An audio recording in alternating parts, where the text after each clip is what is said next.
The uniqueness of our Republican form of government is under assault by so many forces, whether they're in government or they're people who want something from government. The uniqueness of the United States is no longer producing the exceptional American citizen. And I'm going to give you something before I get to calls.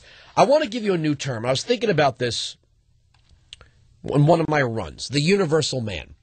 And I thought about this after talking to Bill Wilson from Wilson Combat. That you look, what's a universal man? Do you find universal people in colleges and universities? Not anymore. Cities? Cities are seen as bastions of intellectualism.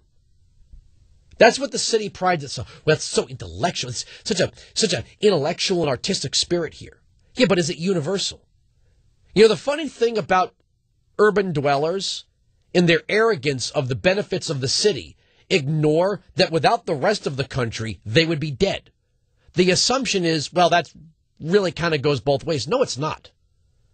The man who knows how to farm and can read the Constitution is more of a universal man than the man sitting in a classroom studying philosophy at New York University. Because the man who farms can teach himself philosophy. The man who lives in the classroom doesn't know how to farm. In other words, he's not universal. He only has what the city provides to him, which is why he's weak, both physically and intellectually. It's an arrogance, pseudo-intellectualism is what permeates in the city. The man who could sit in a deer stand and provide himself food and then at the end of a meal, pour himself a brandy or a whiskey and read the Federalist Papers is a universal man. He can provide for himself physically and he can provide for himself intellectually. He is physically a man who can provide for himself. He is skilled in farming, hunting, and perhaps even building. He can fish, he can hunt, he can build. He can also read. He can read and he can understand. What is it that the city dweller, do you think, if the city went away, can do for himself? Is he a survivalist? No. As a matter of fact, he scoffs at the survivalist. He laughs at the survivalist. He looks at those people as country fried rubes who need more of him to influence them. Yet, in the end, it's the other way around. The universal man doesn't need society to thrive. He doesn't need infrastructure to survive. He doesn't even need government to survive. Government is a necessary evil. It provides for law and order. It enforces the will of a just society. But in the end, the universal man can harvest his own food. He can make his own kill.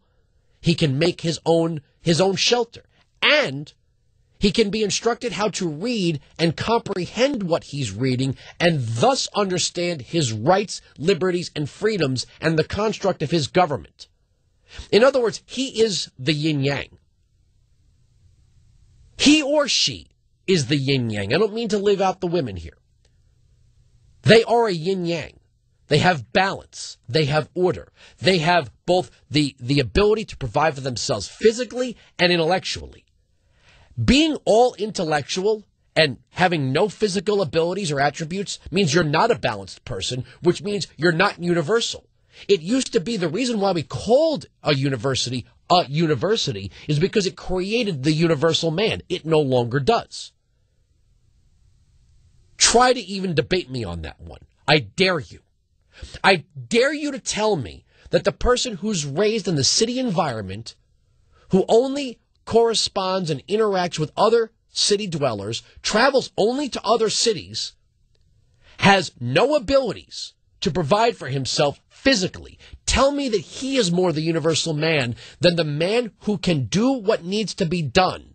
And then at night, when all that needed to be done is done, can read and think for himself.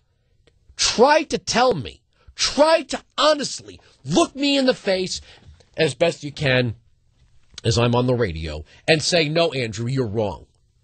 The university professor who never leaves the bubble of the institution is more of a universal man than the man who took down game, who raised his own food, who is building what needs to be built for his family and also has an intellectual grasp on history, literature, maybe even art and music, tell me that the bubble person is more universal. Try that one. Try that one on for size. I guarantee you the average American liberal has never even had that thought. They have just told themselves, well, I'm worldly. I'm universal. I'm spiritual. I am all that there is. No, you're not. You're missing a lot. Can you defend yourself, Mr. Urban Dweller? You haven't had to develop those skills, and you aren't allowed to develop those skills. Can you provide food for yourself? And I don't mean through currency exchange. I mean, can you provide food for yourself? If the bridges to New York City were blown up, what would you do? The answer is you would squat in the corner and pee. You have no skills. If it all goes to hell, that guy in the deer stand, he's still going to eat. That guy on the riverbank, he's still going to eat. Why? He's universal, and you're not. You're a fraud. You're a fraud to intellectual thought. You're a fraud to reason. You're even a fraud to education. Define education for me. Is education the acquiring of knowledge, or is it the acceptance of indoctrination? Is it nodding when told to nod, to accept what you're told to accept, to regurgitate what is being spewed onto you? Is that education? Or is education actually acquiring something that you didn't have before? What are you learning? What are you doing with it? When you sit before Congress and you just espouse that you're entitled to birth control, where did you learn that? The answer is you're weak. You're weak of mind, you're weak of body, and you're weak of spirit. That's why you're a liberal. You are worthless.